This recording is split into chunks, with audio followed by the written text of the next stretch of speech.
dans la présence de Dieu, la véritable joie se passe dans la maison du Seigneur. Le monde est rempli de méchanceté, de persécutions, de morts et de menaces, de suicides, de calamités, des tremblements de terre, des guerres partout. Voilà un peu ce qu'est le monde. On ne va pas le faire voiture qui dit il y a le plaisir sur la terre. Amen. Même les riches qui sont dans les milliards, c'est pas eux qui dorment bien la nuit. Gloire à Dieu. Alors tu vas te recommander au Seigneur que sa parole aujourd'hui encore te fasse du bien. Béni sois-tu, toi qui règnes sur l'univers et toi qui as façonné le monde entier par sa parole.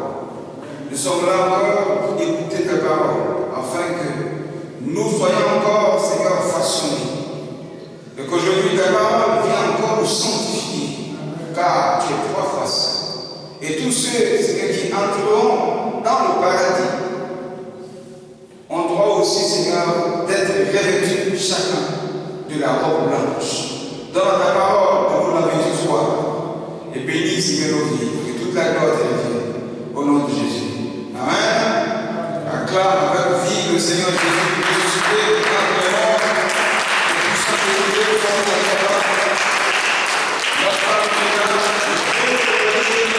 le lion, la pluie de l'heure, l'étoile, le du matin, à lui sur la croix, le règne et la puissance. Amen. Dieu te bénisse. Bonne arrivée à Christ. Il s'est présenté. Ok. Donc hier on s'est vu dans le train. Et je lui ai dit, maman petit, il est important que tu donnes ta vie à Jésus. Parce que c'est forcé. Oui, c'est forcé de donner sa vie à Jésus. Parce que tout le monde, dans tous les cœurs des hommes sur la terre, ils espèrent un jour se retrouver au paradis. Voilà, ça veut dire que c'est forcé. Mais on ne va pas au paradis comme ça. On va au paradis. Qui peut? Voilà. Qui peut donner sa vie à Jésus? C'est celui-là qui ira au paradis. Donc je lui dis, c'est forcé que tu donnes ta vie à Jésus. C'est forcé. C'est obligatoire. Amen. Voilà. Ce n'est pas le Bouddha qui t'a au paradis. Si tu rentres là-bas, tu es perdu. Ce n'est pas être musulman qui tu vas au paradis. L'islam ne conduit personne au paradis. Il y a un seul sauveur. Il s'appelle Jésus. Et le nom de Jésus est mentionné dans le Coran. Mais les imams ne disent pas ça la fidèle. On appelle ça le mensonge. Tu connais la vérité, tu fais ta bouche. On appelle ça le mensonge. Eux, ils connaissent la vérité. Mais ils ne veulent pas dire la vérité. Sinon que le nom de Jésus est mentionné dans le Coran. Que c'est lui le sauveur. C'est Dieu. Mais il n'y a pas le nom de Mahomet dans la Bible ici. Jamais on a cité le nom de leur prophète de Mahomet ici. Donc tous les prophètes n'ont pas la Bible ici. Leur prophète de Mahomet, il n'y a pas son nom ici. Amen. Mais le nom de Jésus est écrit dans le Coran. Gloire à Dieu. Ça veut dire que c'est la vérité. C'est affaire de Jésus. Amen. Donc tout à l'heure, quand on va finir, on va poser un peu plus. Voilà. Tu vas prendre ta Bible. Nous sommes dans le mois de juin. Et dans le mois de juin, nous parlons de la sanctification. Amen. De la sanctification et de la chasteté. Ces deux éléments font partie de la perfection que Dieu réclame dans notre vie. Celui qui vit dans la sanctification sera parfait aux yeux de Dieu. Celui qui vit dans la chasteté sera parfait aux yeux de Dieu. Mais c'est celui qui aime Dieu qui va arriver à vivre dans la sanctification. C'est celui qui aime Dieu qui va vivre dans la chasteté. Donc si tu n'aimes pas Dieu, il serait difficile. Tu n'aimes pas Jésus, il serait difficile que tu vives dans la sanctification et dans la chasteté. Amen. Donc voici un peu nos deux grands thèmes par rapport au mois de juin. Voilà. Et par rapport au baptême, voilà, on va commencer à partir du 1er juillet pour finir fin juillet. Ça sera le cours du baptême. Et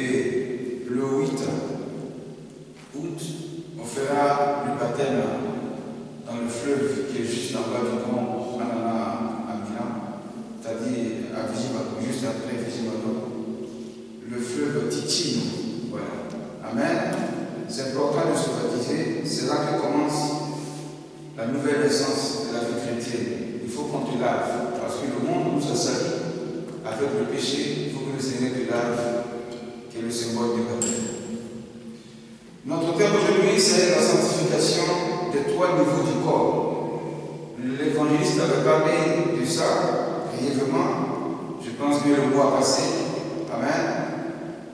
Et aujourd'hui, je voudrais parler de façon approfondie de la sanctification des trois niveaux du corps de l'homme, qui émanent de l'âme, de l'esprit et de ton corps. Amen. L'âme et l'esprit sont invisibles.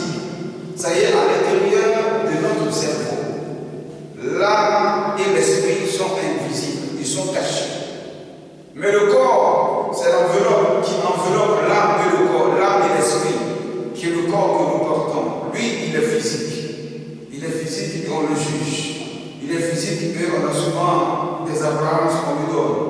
Il est physique et on a des formes qu'on lui donne. Voilà, il est physique, on peut le toucher. Mais l'âme et l'esprit ne peuvent pas être touchés, ça veut dire que c'est invisible. C'est spirituel. C'est spirituel. Amen. Donc la sanctification, comme tu l'entends, c'est un mot qui est décomposé en trois éléments. Voilà, le sang que tu entends, c'est le symbole du sang, le sang de Jésus. Le sang de Jésus. Le sang de Jésus a coulé pour nous sanctifier, pour nous épurer du péché et pour nous racheter des mains du diable. Donc c'est un sacrifice qui a été fait, le sang de Jésus. Et après ce sang versé de Jésus-là, il n'y a plus de sacrifice à faire sur la terre. Tu fais du sang d'un poulet, disant que le sacrifice tu vas te sauver, c'est un mensonge du diable.